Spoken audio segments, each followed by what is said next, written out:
Welcome to Hvide Sande here in Denmark for the fourth stop of the PWA World Tour. It's the newest stop on tour and what a place it is. On one side we've got the open ocean, which is perfect for surfing, supping and wave sailing, and on this side where we've got the PWA competition, it is flat water heaven.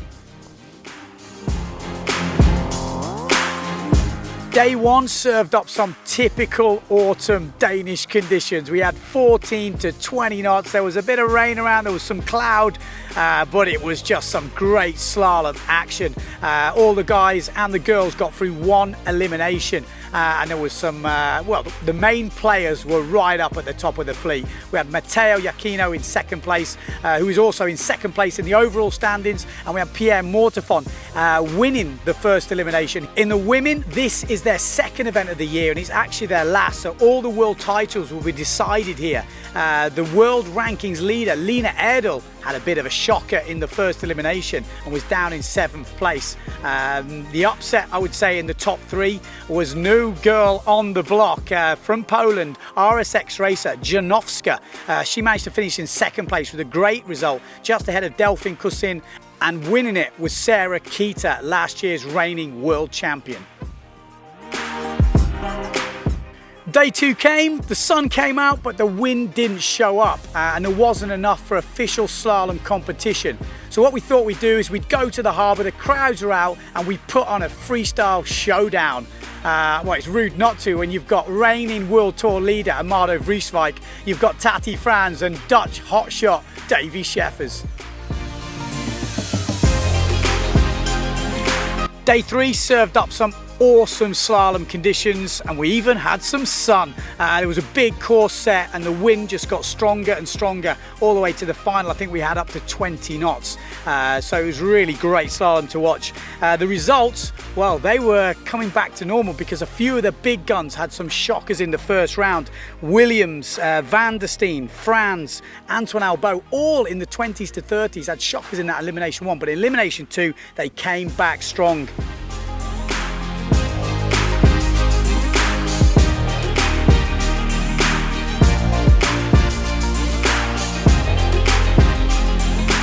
In the women, it was a 1-2 for the Turkish riders. Lena Erdl coming back after a disappointing first elimination to take first in the second.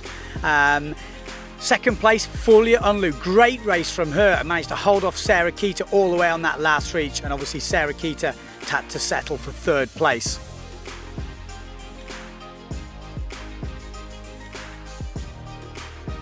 In the afternoon, we started elimination 3, and with the forecast not looking good for the rest of the week, we really needed to get through this elimination, but it wasn't to be. They tried, and they tried, but it just wasn't enough, and we only managed to get halfway through.